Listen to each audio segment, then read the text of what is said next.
সরকার ফ্যাসিস্টকে বিদায় করানোর জন্য এই নির্বাচন দল গঠন করে নির্বাচন করার জন্য তোমরা আসো নাই, তোমরা মানুষের সাথে প্রতারণা করেছো।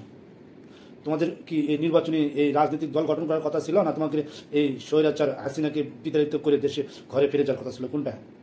তোমরা ধীরে ধীরে ধীরে ধীরে ধীরে একটা নাম দিলেন, সেই নামে সে রাজনৈতিক দল গঠন করলেন, সেটা আবার নিবন্ধনের জন্য আবার শাপলার প্রতীক যে মানুষের মধ্যে বিভ্রান্ত তৈরি করেছেন, এগুলো করার কথা ছিল? হ্যাঁ, কথাবার্তা হিসাব করে বলবা। সে বিএনপিগুলো তুমি অনেক অনেক মানে কথা বলছে, যেগুলো কথা মেনে নেওয়ার মতো না। চলেন ভিডিওটা দেখে আসি।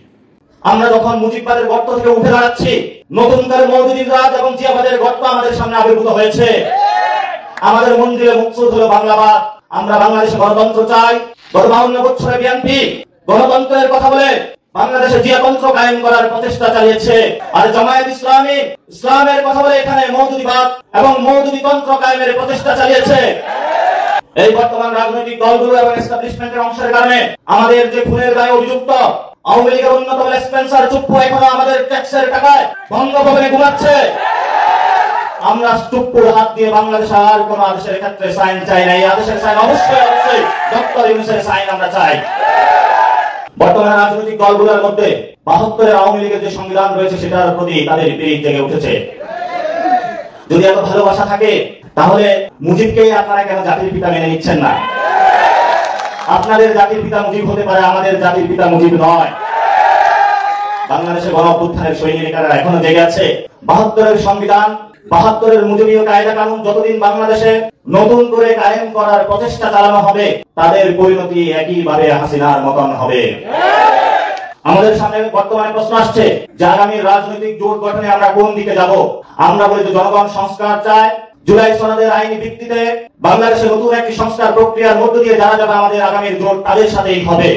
এই ক্ষেত্রে যদি জামায়াত ইসলামী এগিয়ে আসে তাহলে আমরা দুপা এগিয়ে যাব, যদি বিএনপি এগিয়ে আসে তাহলেও আমরা দুপা এগিয়ে যাব। আগামীর সংসদ কেমন হবে?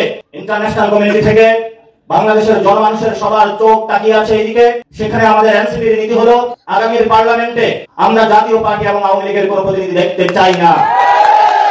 জাতীয় পার্টি এবং আওয়ামী লীগ মুক্ত একটি সংসদ চাই। এটার জন্য এই ভোট ব্যাংকে এনসিপি কাজ করে যাবে। ইলেকশন কমিশনে মিলিটারি থেকে একজন পার্সন দেওয়া হয়েছে, জামায়াত ইসলামী থেকে একজন দেওয়া হয়েছে, বিএনপি থেকে একজন দেওয়া হয়েছে, নতুন করে নব্য গ্যাং ঢাকাতে নাকি বের হয়েছে, ছোটন গ্যাং, সেখান থেকেও নাকি একজন হয়েছে। বাংলাদেশে কোনো ইলেকশন কমিশনে গ্যাংবাজি চলবে না। বাংলাদেশের ইলেকশনে কোনো দলবাজি চলবে না। বাংলাদেশের ইলেকশন কমিশনে কোনো পরিবারতন্ত্র চলবে না। ইলেকশন কমিশনকে মিলিটারি মুক্ত করতে হবে, সিভিল ফরম্যাটে ফিরিয়ে আনতে হবে, এটাকে জিয়াবাদ মুক্ত করতে হবে, জামায়াত ইসলামী মুক্ত করতে হবে। জনগণের ইলেকশন কমিশন জনগণকে ফেরত দিতে হবে। বাংলাদেশের রাজনৈতিক দলগুলো গত 15 বছর গণতন্ত্রের কথা বলেছে। তারা শুধু গণতন্ত্র বলতে এতটুকুই বুঝে যে শেখ ফ্যামিলি চলে যাবে, জিয়া ফ্যামিলি আসবে, জিয়া ফ্যামিলি চলে যাবে, শেখ ফ্যামিলি আসবে। বাংলা গণতন্ত্র বলতে বুঝি না। আমরা গণতন্ত্র বলতে বুঝি জনগণের অধিকার। এই জনগণের অধিকার ফেরতে যেতে যদি আবার শেখ ফ্যামিলি, জিয়া ফ্যামিলি, মওদুদী ফ্যামিলির আবার ফেরত আনার চেষ্টা করতে হবে। আপনাদের সাথে রাজপথে শক্ত লড়াই হবে। শক্ত লড়াইয়ের আপনারা সবাই প্রস্তুতি নেন। দেখলেন তো আপনার ভিডিওটা। এনসিপিতে অনেক লোক আছে, সার্জিস আলম আছে, হাসনাত আব্দুল্লাহ আছে, অনেকে আছে। কিন্তু এই নাসিরউদ্দিন পাটোয়ারি একটা বেয়াদব, বিএনপিকে নিয়ে অনেক খোঁচাখুচি করতেছে। বেটা বেশি খোঁচাখুচি ভালো না, মাথা ঠান্ডা করে কাজ করবে।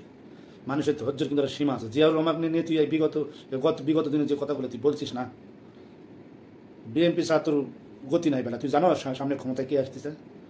হ্যাঁ, জামাত 15% ভোট লেয়ার ক্ষমতা আসবে বেটা, তুই জানোস? বিএনপির ক্ষমতা তুই জানোস বেটা? তাহলে বলবেন যে বিগত সরকার আমলে বিএনপি বাড়ায়নি কেন? প্রশাসন যে নীরব থাকতো না, বুঝতে পারতি আওয়ামী লীগের দোষটা কী হতো। কিন্তু ছিল না, প্রশাসন ছিল আওয়ামী লীগের অধীনস্থ। তো এগুলো বাদ দিয়ে কথাবার্তা জেলা বলবি, সুন্দরভাবে বলবি। গর্তে কি বুঝাইতে চাইছ? জিয়াবাদের গর্তে কেন তুই পড়বি? তোর চোখ আছে, কান আছে, হাত পা দিকে চলতে পারিস না?